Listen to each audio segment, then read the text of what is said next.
واللي يعمل كرشة زينا نقول له يا عمنا. حلة الكرشة المتينة الجميلة اللي لا لها ريحة ولا لها زفارة ولا لها أي حاجة غير الطعم الجميل المميز. وتعالي شوفي بنفسك، مش بعد كده مش هتقولي مش هاكل كرشة، هتقولي دي جميلة، هتقولي دي أنا حبيتها، هتقولي كل حاجة حلوة فيها، تكتبي شعر كده في حتة الكرشة اللي انت هتاكليها. أهم حاجة اتبعي الخطوات معايا اللي أنا هعملها وشوفي بنفسك وجربي ومش هتندمي إن شاء الله. بسم الله والصلاة والسلام على رسول الله. السلام عليكم ورحمة الله وبركاته. حبايبي عاملين ايه؟ يا رب تكونوا بخير وسعادة. حتة الكرشة بقى نضفيها واغسليها بملح وليمون وجهزيها كده وخليها زي الفلة زي القشطة زي ما انت شايفة كده. اهم حاجة الغسيل بالليمون والملح، دي اهم حاجة، وتنقعيها كده نص ساعة في المية والملح والليمون. هتشيلي منها زفارتها خالص، وده مبدئيا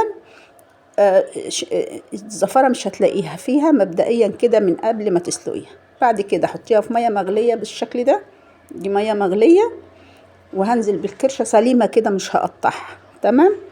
تمام. هديها غلوة واحدة، تغلي غلوة واحدة في المية دي، وهنطلعها بقى كده وهقول لكم هنعمل ايه فيها. هنطلعها بقى كده اهو زي ما انتوا شايفين. الكرشة دي من الأكلات اللذيذة الجميلة اللي محدش عارف قيمتها، بجد تحفة. أنا بموت فيها، هي والكوارع والممبار. دول 3 حاجات هي حلويات المذبح كلها حلوة. أنا طلعتها وقطعتها زي ما انتوا شايفين كده اهو، وغسلتها عشان ما يبقاش فيها ريحة أي زفارة. ما شاء الله عليها ريحتها تحفة. هنزل بقى بورق لورا وحبهان وقرنفل وزر الورد والقرفة والروزماري. كل دي حاجات توابل بجيبها من عند العطار. تمام. بحطها للكرشة والممبار والكوارع. وهنزل بقى في المية المغلية كده واغطي اخلي المية تغطيها. ودي حلة الضغط، بس انا بقى طبعا ايه مش هملاها قوي، احطها كده يا دوب بس تيجي لحد اللحوم من حرفها بس. تمام. وهغطي عليها واسيبها. تعالوا بقى نعمل شوية الصلصة المتينة الجميلة دي. معلقة سمنة، نص معلقة سمنة صغيرة وشوية زيت بس. وعندي دي الصلصة اللي انا كنت عاملاها معاكم من كام يوم، الطماطم اللي هي اللي انا كنت عاملاها صلصة من غير بصل ومن غير توم ومن غير اي حاجة، حط عليها سكر وبس عشان مادة الحفظ بتاعتها. تمام. وهنا لما احطها على البصلة مش هحط لها سكر عشان هي محطوط فيها سكر. حطي لايك يا سكر انتي وهي، وفعلوا الجرس عشان يوصل لكم كل جديد من مطبخ خالة مصرية.